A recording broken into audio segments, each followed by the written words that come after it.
Hi dears, നമ്മളിന്ന് നോക്കാൻ പോകുന്നത് Samvidhan the making of the constitution of India. ഇതൊരു വെബ് സീരീസ് ആണ് about the making of the constitution of India. ഇതിലെ first 3 episodes ആണ് നിങ്ങൾക്ക് സിലബസിൽ പ്രിസ്ക്രൈബ്ഡ് ആയിട്ട് ഉള്ളത്. Samvidhan the making of the constitution of India ഇതൊരു 10 പാർട്ട് ഹിസ്റ്റോറിക്കൽ ഡോക്യുമെൻ്ററി സീരീസ് ആണ്. ഈ ഒരു സീരീസ് ഡയറക്റ്റ് ചെയ്തിട്ടുള്ളത് ശ്യാം ബെനേഗൽ ആണ്. 2014 ഇത് റിലീസ്ഡായിട്ട് വന്നത്. ഈ ഒരു വെബ് സീരീസിലൂടെ പറയുന്നത് about the true story of how the India's constitution was written between 1946 and 1949. എങ്ങനെയാണ് നമ്മുടെ ഇന്ത്യൻ കോൺസ്റ്റിറ്റ്യൂഷൻ അത് തയ്യാറാക്കിയ ഹിസ്റ്ററിയാണ്. 1946നും 1949ലും ആണ് കോൺസ്റ്റിറ്റ്യൂഷൻ്റെ ഒക്കെ ഒരു രൂപീകരണം വന്നത്. അതിന് പിന്നിൽ പ്രവർത്തിച്ച ഒരുപാട് ലീഡേഴ്സിൻ്റെ എഫേർട്സ്, സ്ട്രഗിൾസ്, അതിനെ പറ്റിയിട്ടൊക്കെയാണ് ഈ വെബ് സീരീസിൽ ആസ് എ ഹോൾ പറയുന്നത്. അടുത്തത് നോക്കാം. It shows how the leaders like doctor B R. Ambedkar, Jawaharlal Nehru, Sardar Vallabhbhai Patel, ഇവർ 3 പേരും they worked together in the constituent assembly. എന്തിനാണ്? ഇൻ ഓർഡർ ടു ഡിസൈഡ് എങ്ങനെയായിരിക്കണം നമ്മുടെ രാജ്യത്തിൻ്റെ ലോസ്, റൈറ്റ്സ്, റൂൾസ്, ഇതൊക്കെ ഡിസൈഡ് ചെയ്യാനായിട്ട് ഇവരുടെ 3 പേരുടെയും ഒത്തൊരുമിച്ചുള്ള മീറ്റിങ്ങുകൾ, കാര്യങ്ങളൊക്കെ ഇതിനകത്ത് വെബ് സീരീസിനകത്ത് കറക്റ്റായിട്ട് നമുക്ക് കാണാം. So the show uses real debates. ശരിക്കും അവർ തമ്മിൽ നടത്തിയ കോൺവേഴ്സേഷൻസ്, സ്പീച്ചസ്, അതൊക്കെയാണ് മെയിനായിട്ടും ഈ ഒരു വെബ് സീരീസിലൂടെ നമുക്ക് കാണാനായിട്ട് സാധിക്കുന്നത്. അപ്പോൾ ഇതിൻ്റെ 3 എപ്പിസോഡ്സാണ് നിങ്ങളുടെ സിലബസിൽ ലിങ്ക് കൊടുത്തിട്ടുള്ളത്. അപ്പോൾ ആ ഒരു 3 എപ്പിസോഡ്സിൻ്റെ ഉള്ളടക്കമാണ് ഞാനിവിടെ പറയാൻ പോകുന്നത്. സോ ഇവരുടെ സ്പീച്ചസ് ആൻഡ് കോൺവെർസേഷൻസിലൊക്കെ ഉള്ള മേജർ ടോപ്പിക്സ് എന്ന് പറയുന്നത് ഇതൊക്കെ തന്നെയാണ്. Freedom of speech, rights of women and minorities, പിന്നെ അതേപോലെ ലാംഗ്വേജ് ഇഷ്യൂസ്, പിന്നെ fundamental rights and duties. Swara ഭാസ്കറാണ് ഷോ ഹോസ്റ്റ് ചെയ്യുന്നത്, നമുക്ക് കാണാം. അതേപോലെ ഡിഫറെൻ്റ് ആക്ടേഴ്സ് ഉണ്ട്, അവർ പല പല ലീഡേഴ്സിനെ റെപ്രസെൻറ്റ് ചെയ്തതിനകത്ത് കാണാം. Okay, it was first shown on Rajya Sabha TV. അതിലാണ് ആദ്യം ഇത് ടെലികാസ്റ്റ് ചെയ്തത്. അതിനുശേഷം ഇപ്പോൾ നമുക്കിത് യൂട്യൂബിലൊക്കെ ഫ്രീ ആയിട്ട് അവൈലബിൾ ആണ്. Okay, it explains how India became A democratic republic. ചുരുക്കി പറഞ്ഞു കഴിഞ്ഞാൽ ഇന്ത്യ എങ്ങനെയാണ് ഒരു ഡെമോക്രാറ്റിക് റിപ്പബ്ലിക് ആ ഒരു രീതിയിലേക്ക് വന്നത്. നമുക്കൊരു ഈസി അണ്ടർസ്റ്റാൻഡിങ് രീതിയിൽ തന്നെയാണ് വീഡിയോ പ്രസൻറ്റ് ചെയ്തിട്ടുള്ളത്. ഓക്കെ, നമ്മളിപ്പം ശരിക്കും ലോ ഹിസ്റ്ററി ബാക്ക്ഗ്രൗണ്ട് ഇല്ലാത്ത ഒരാൾക്ക് എളുപ്പത്തിൽ മനസ്സിലാവാൻ കഴിയുന്ന രീതിയിൽ തന്നെയാണ് ഈ കോൺസ്റ്റിറ്റ്യൂഷൻ്റെ രൂപീകരണം, അതിനെ പറ്റിയിട്ടൊക്കെ ഈസി ആയിട്ട് തന്നെയാണ് ഈ വീഡിയോയിൽ പ്രസൻറ്റ് ചെയ്തിട്ടുള്ളത്. നമുക്ക് ഫസ്റ്റ് എപ്പിസോഡ് ആദ്യം നോക്കാം. ഫസ്റ്റ് എപ്പിസോഡിൻ്റെ name the first step cabinet mission to objectives resolution. Okay, അപ്പോൾ ഈ ഒരു എപ്പിസോഡിൽ എന്തൊക്കെയാണ് പറയുന്നതെന്ന് വെച്ച് കഴിഞ്ഞാൽ how India started making its constitution in 1946 തൊട്ടിട്ട് നമ്മൾ കോൺസ്റ്റിറ്റ്യൂഷൻ അതിൻ്റെ ഒരു രൂപീകരണത്തിനെ പറ്റിയിട്ടുള്ള ഒരു ചർച്ചകളും കാര്യങ്ങളൊക്കെ തുടങ്ങിയിട്ടുണ്ടായിരുന്നു. അന്ന് ഫുൾ ഇൻഡിപെൻഡൻസ് കിട്ടിയിട്ടുണ്ടായിരുന്നില്ലെങ്കിലും ഇതിനെ പറ്റിയിട്ടുള്ള ചർച്ചകളൊക്കെ അന്ന് തുടങ്ങിയിട്ടുണ്ടായിരുന്നു. അന്നും ഇന്ത്യ ബ്രിട്ടീഷ് ഭരണത്തിന് കീഴിലായിരുന്നു 1946. Okay, but British had decided to leave India soon. പക്ഷേ ആ ഒരു സമയത്ത് ബ്രിട്ടീഷ് അവർ ഇന്ത്യ വിടാനുള്ള കുറേ തീരുമാനങ്ങൾ എടുത്തിട്ടുണ്ടായിരുന്നു. To ensure a smooth transfer of power the British government send the cabinet mission to India. ബ്രിട്ടീഷുകാർ ഇവിടെ നിന്ന് രാജ്യം വിട്ടു പോയി കഴിഞ്ഞതിന് ശേഷം ഏത് രീതിയിലായിരിക്കണം ഇവിടെ ഭരണം നടക്കേണ്ടത് അതിനൊക്കെ ഡിസൈഡ് ചെയ്യാനായിട്ട്, ഹെൽപ്പ് ചെയ്യാനായിട്ട് ബ്രിട്ടീഷ് ഗവൺമെൻറ് ക്യാബിനറ്റ് മിഷനെ ഇന്ത്യയിലേക്ക് അയക്കുന്നു. ക്യാബിനറ്റ് മിഷനെ പറ്റി നോക്കാം. It is a group came to help Indian leaders to agree on a plan for how India should be governed after independence. ഇന്ത്യക്ക് ഇൻഡിപെൻഡൻസ് കിട്ടിയതിന് ശേഷം ഏത് രീതിയിലായിരിക്കണം ഗവർണൻസ് നടക്കേണ്ടത് അതിനെ പറ്റിയിട്ട് ഒരു ഡിസ്കഷന് വേണ്ടിയിട്ടാണ് മെയിനായിട്ടും ഈ ഒരു ക്യാബിനറ്റ് മിഷൻ, ഈ പറയുന്ന ആൾക്കാർ ഇന്ത്യയിലേക്ക് വരുന്നത്. അത് ബ്രിട്ടീഷ് ഗവൺമെൻറ് അയച്ചവരാണ്. They proposed forming a constituent assembly. Constituent അസംബ്ലിൻ്റെ ഒരു ഫോർമേഷനെ പറ്റിയിട്ട് അവരൊരു പ്രപ്പോസൽ കൊണ്ടുവന്നു. കോൺസ്റ്റിറ്റ്യൂവൻ്റ് അസംബ്ലി എന്ന് പറയുന്നത് ശരിക്കും ഇന്ത്യൻ റെപ്രസെൻറ്റേറ്റീവ്സിൻ്റെ ഒരു ഗ്രൂപ്പാണ് who would write a new constitution for the country. Okay, അതായത് എങ്ങനെയായിരിക്കണം ഇന്ത്യയുടെ ഭരണം നടക്കേണ്ടത്, ആരായിരിക്കണം ഭരിക്കേണ്ടത്, ആ ഭരിക്കേണ്ടവർ എങ്ങനെയായിരിക്കണം ചൂസ് ചെയ്യേണ്ടത്, ഈ പറയുന്ന കാര്യങ്ങളൊക്കെ അടങ്ങുന്ന ഈ ഒരു കോൺസ്റ്റിറ്റ്യൂഷൻ അങ്ങനെയൊക്കെ തീരുമാനിക്കാൻ ആയിട്ട് കുറച്ച് ആൾക്കാർ അവരടങ്ങുന്ന ഒരു ഗ്രൂപ്പാണ് ഈ ഒരു കോൺസ്റ്റിറ്റ്യൂവൻ്റ് അസംബ്ലി. അതാദ്യം ഫോം ചെയ്യണം എന്നിവർ പറഞ്ഞു. അപ്പോൾ ഈ ഒരു കോൺസ്റ്റിറ്റ്യൂവൻ്റ് അസംബ്ലി ഫോം ചെയ്തത് ക്യാബിനറ്റ് മിഷൻ പ്ലാൻ അനുസരിച്ച് തന്നെയാണ്. അപ്പോൾ കോൺസ്റ്റിറ്റ്യൂവൻ്റ് അസംബ്ലിയിൽ ഉള്ള മെമ്പേഴ്സ് എന്ന് പറയുന്നത് it included leaders from different regions. പല ദേശങ്ങളിൽ നിന്നുള്ള റെപ്രസെൻറ്റേറ്റീവ്സ് ഉണ്ട്, മതങ്ങളിൽ നിന്നുള്ളവരുണ്ട്, കമ്മ്യൂണിറ്റീസിൽ നിന്നുള്ളവരുണ്ട്, including the members of INC, Muslim League, എല്ലാ ഇടത്തിൽ നിന്നുള്ള റെപ്രസെൻറ്റേറ്റീവ്സും ഈ ഒരു കോൺസ്റ്റിറ്റ്യൂവൻ്റ് അസംബ്ലിയിൽ പാർട്ടാണ്. ഓക്കെ, പക്ഷേ മുസ്ലിം ലീഗ് അതിൽ ലീഡ് ചെയ്തത് മുഹമ്മദ് അലി ജിന്നയാണ്. അപ്പം ഈ ഒരു അസംബ്ലിയിൽ പാർട്ടിസിപ്പേറ്റ് ചെയ്യണ്ട എന്ന് വെച്ച് അവർ വിട്ടു നിൽക്കുകയാണ്. ഓക്കെ, അവരുടെ ഡിമാൻഡ് എന്ന് പറയുന്നത് ഒരു സെപ്പറേറ്റ് മുസ്ലിം കൺട്രിയാണ്, അതായത് പാകിസ്ഥാൻ. ഓക്കെ, അപ്പം ഈ ഒരു കോൺസ്റ്റിറ്റ്യൂവൻ്റ് അസംബ്ലിൻ്റെ ഫസ്റ്റ് മീറ്റിംഗ് നടക്കുന്നത് December 9, 1946 the assembly met for the first time in ഡൽഹിയിലാണ് ഈ ഒരു മീറ്റിംഗ് നടന്നത്. കോൺസ്റ്റിറ്റ്യൂഷൻ ഹാൾ, അതിന്ന് അറിയപ്പെടുന്നത് സെൻട്രൽ ഹാൾ ഓഫ് പാർലമെൻറ്റ് എന്നാണ്. മുസ്ലിം ലീഗ് ഇതിൽ പാർട്ടിസിപ്പേറ്റ് ചെയ്യാത്തത് കൊണ്ട് തന്നെ കുറേ ചെയർസ് അവിടെ empty ആയിട്ടുണ്ടായിരുന്നു. പിന്നെ ഡോക്ടർ സച്ചിദാനന്ദ സിൻഹ ആണ് കോൺസ്റ്റിറ്റ്യൂവൻ്റ് അസംബ്ലിൻ്റെ പെർമനൻ്റ് പ്രസിഡൻ്റ് ആയിട്ട് തിരഞ്ഞെടുത്തത് 1946. അതേപോലെ December 13, 1946 Jawaharlal Nehru objectives resolution present ചെയ്യുന്നു. ഈ ഒരു ഒബ്ജക്റ്റീവ് റെസൊല്യൂഷനകത്ത് കുറേ കാര്യങ്ങൾ പറയുന്നുണ്ട്. ഓക്കെ, ഇതിനകത്തുള്ളത് എന്താണെന്ന് വെച്ച് കഴിഞ്ഞാൽ vision and guiding principles of future constitution, അതായത് ഭാവിയിലേക്കുള്ള ഭരണം എങ്ങനെയായിരിക്കണം, അതിലടങ്ങേണ്ട കാര്യങ്ങൾ, അതൊക്കെ തന്നെയാണ് ഈ ഒബ്ജക്റ്റീവ്സ് റെസൊല്യൂഷനകത്തും മെയിനായിട്ടും പറയുന്നത്. എന്തൊക്കെ കാര്യങ്ങളാണ് ഇതിലുള്ള പ്രോമിസസ് എന്ന് പറയാം. അതായത് India will be independent and sovereign, India എന്തായാലും ഫ്രീഡം കൈവരിക്കും എന്ന രീതിയിൽ പറയുന്നു.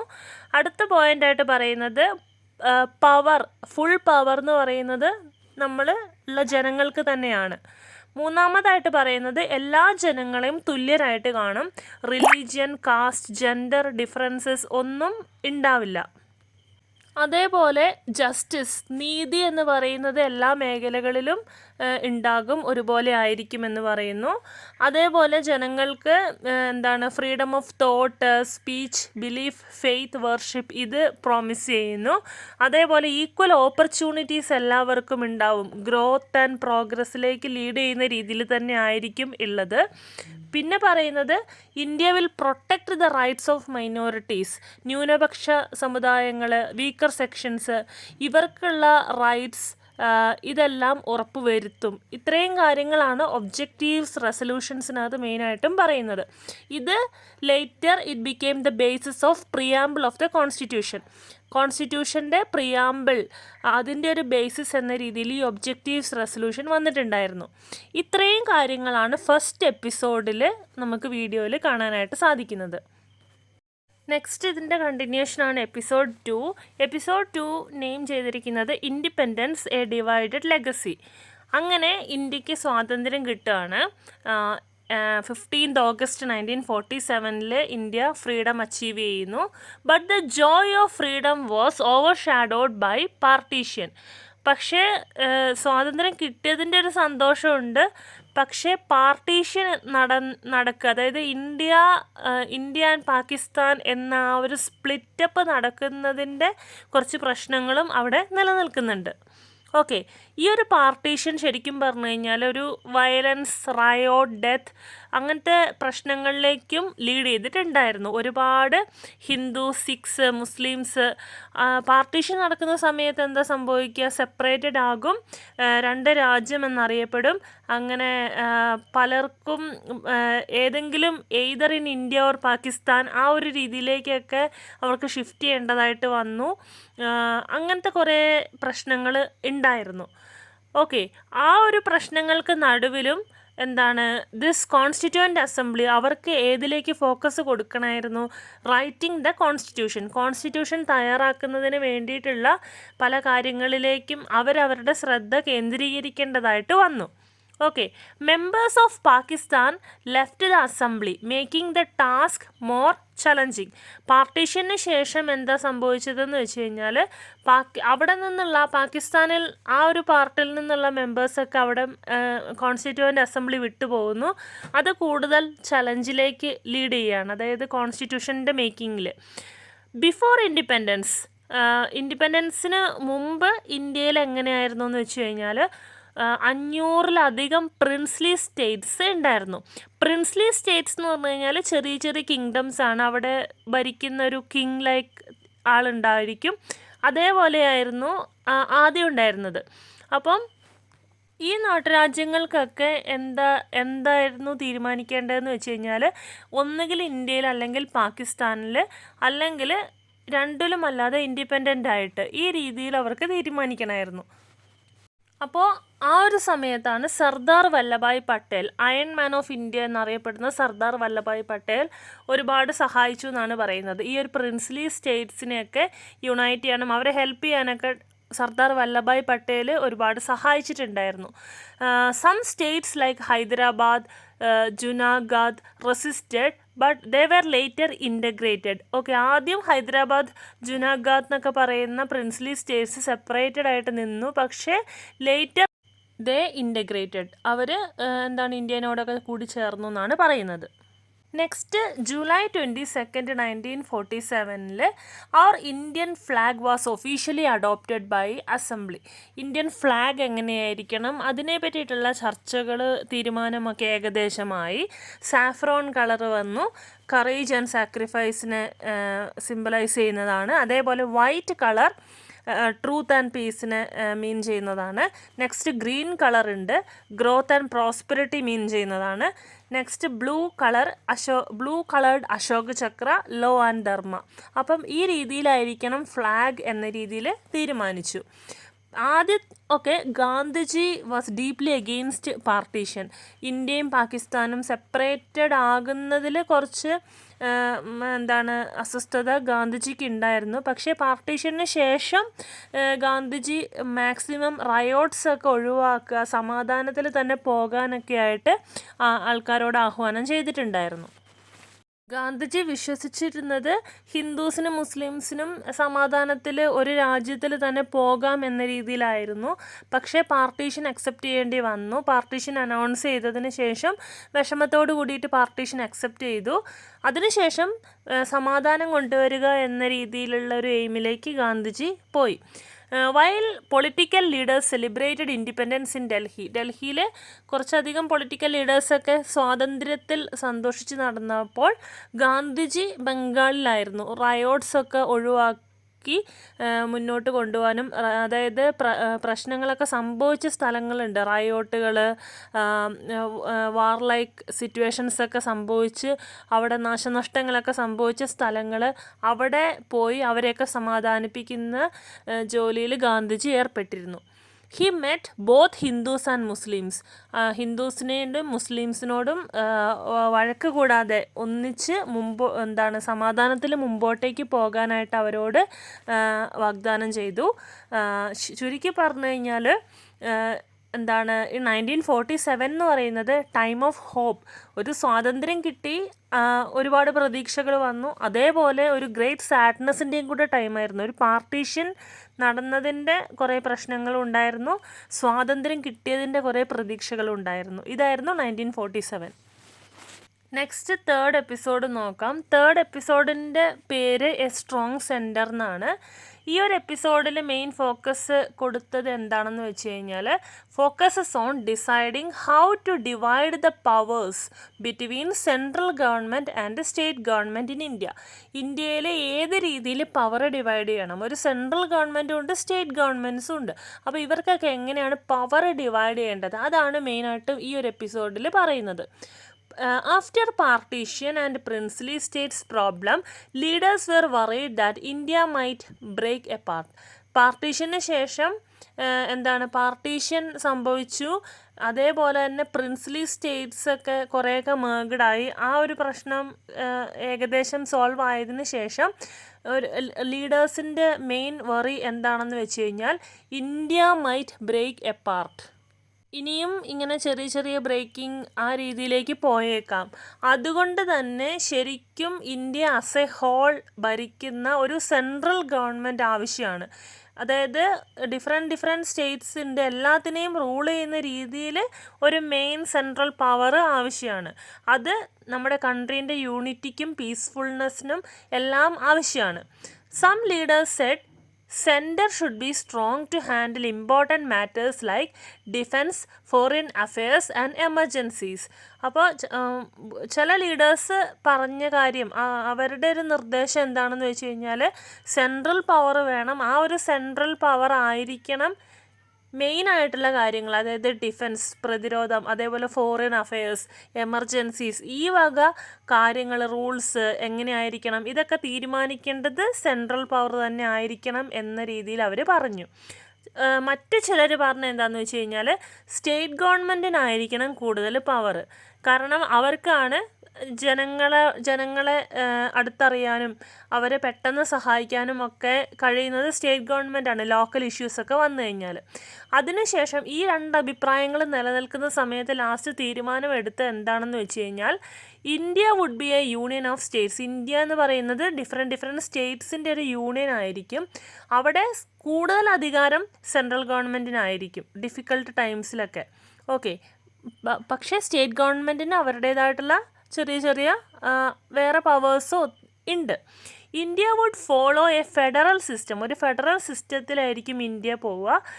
എങ്ങനെയാണ് ഫെഡറൽ സിസ്റ്റം എന്ന് പറഞ്ഞാൽ ഷെയറിങ് പവർ ആയിരിക്കും. സെൻട്രലിനും സ്റ്റേറ്റിനും അവർ രണ്ടുപേരും പവർ ഷെയർ ചെയ്യും. But with the centre being stronger. അപ്പോൾ കൂടുതൽ പവർ കൂടുതൽ സെൻട്രലിനായിരിക്കും എന്നുള്ള രീതിയിൽ തന്നെയാണ് തീരുമാനമെടുത്തത്. അതേപോലെ union list, state list, concurrent list എന്ന് പറഞ്ഞ 3 ഡിവിഷൻസ് ഇവിടെയുണ്ട്. ഇതിൽ യൂണിയൻ ലിസ്റ്റിൽ കുറച്ച് കാര്യങ്ങൾ വരുന്നുണ്ട്. ഇത് സെൻട്രൽ ഗവൺമെൻറ്റിൻ്റെ അധികാര പരിധിയിൽ വരുന്നതാണ്. അതാണ് army, money, foreign affairs. State ലിസ്റ്റിന് തീരുമാനിക്കാവുന്ന കുറച്ച് റൂൾസ് ഏരിയാസാണ് police, health.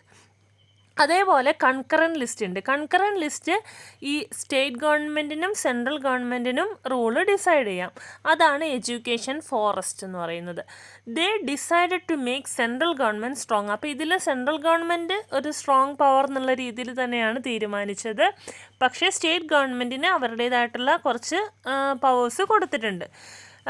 This way the country could be stable and peaceful. അപ്പോൾ ഈ രീതിയിൽ പോയി കഴിഞ്ഞാൽ നമ്മുടെ രാജ്യത്തെ യൂണിറ്റിയിലും പീസ്ഫുള്ളിലും കൊണ്ടുപോകാം എന്ന് ലീഡേഴ്സ് തീരുമാനിക്കുകയാണ്.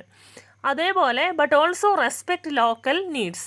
ഓക്കെ, സെൻട്രൽ ഗവൺമെൻറ് എന്ന് പറയുന്നത് എല്ലാത്തിനും പരിഗണന കൊടുക്കണം. അവർക്ക് എല്ലാ സ്റ്റേറ്റിൻ്റെയും ലോക്കൽ ഇഷ്യൂസിൽ എത്തിപ്പെടാൻ സാധിക്കില്ല. അതുകൊണ്ട് കുറേയൊക്കെ സ്റ്റേറ്റ് ഗവൺമെൻറ്റിന് ഒരുപാട് പവേഴ്സ് കൊടുത്തിട്ടുണ്ട്. This idea became the base of our constitution. അപ്പം കോൺസ്റ്റിറ്റ്യൂഷൻ്റെ ഒരു ബേസ് എന്ന് പറയുന്നത് ഈ പറയുന്ന ഒരു ഐഡിയ തന്നെയാണ്. A system where power shared, federal system എന്ന് പറയുന്നത്. അധികാരം എന്ന് പറയുന്നത് സെൻട്രൽ ആൻഡ് സ്റ്റേറ്റ് തമ്മിൽ ഉള്ളൊരു ഷെയറിങ്ങിലാണ് പോവുക. പക്ഷേ ഫൈനൽ ആൻസർ എന്ന് പറയുന്നത് ഒരു ഡിസിഷൻ എടുക്കാൻ ബുദ്ധിമുട്ടുണ്ടാവുന്ന സമയത്ത് സെൻട്രൽ ഗവൺമെൻറ്റിനായിരിക്കും അവിടെ കൂടുതൽ പവർ ഉള്ളത്.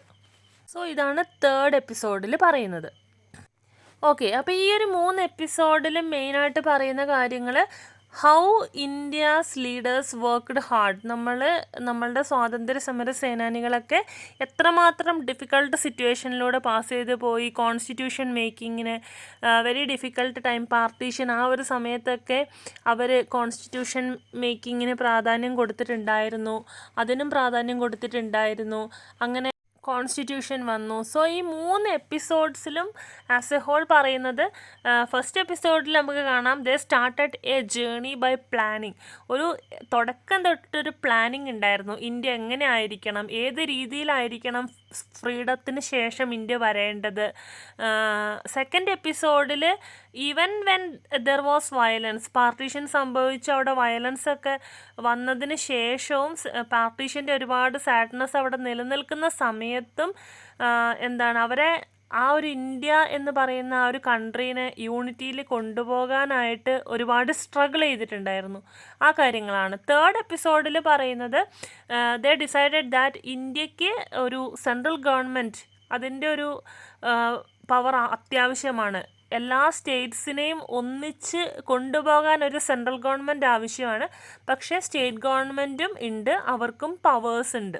ഓക്കെ, അപ്പോൾ ടുഗെദർ ഈ ഒരു 3 എപ്പിസോഡ്സിൽ നമുക്ക് കാണാൻ കഴിയുന്നത് അവർ ലീഡേഴ്സ്, നമ്മളുടെ സ്വാതന്ത്ര്യ സമര സേനാനികൾ അവരെത്രമാത്രം ബ്രേവ് വൈസ് ആയിരുന്നു എന്നൊക്കെയാണ്. They wanted to give India bright future by creating a strong and fair constitution for everyone. അതായത് അവർക്ക് ഇന്ത്യനെ ഒരു ബ്രൈറ്റ് ഫ്യൂച്ചറിലേക്ക് ലീഡ് ചെയ്യാനും അതേപോലെ ഒരു ഫെയർ കോൺസ്റ്റിറ്റ്യൂഷൻ തന്നെ സമർപ്പിക്കാനും അവരെത്രമാത്രം ഡെഡിക്കേറ്റഡ് ആയിരുന്നു എന്നൊക്കെ തന്നെയാണ് ഈ ഒരു 3 എപ്പിസോഡ്സിലൂടെ നമുക്ക് കാണാൻ സാധിക്കുന്നത്. So that's all about the chapter. Thank you.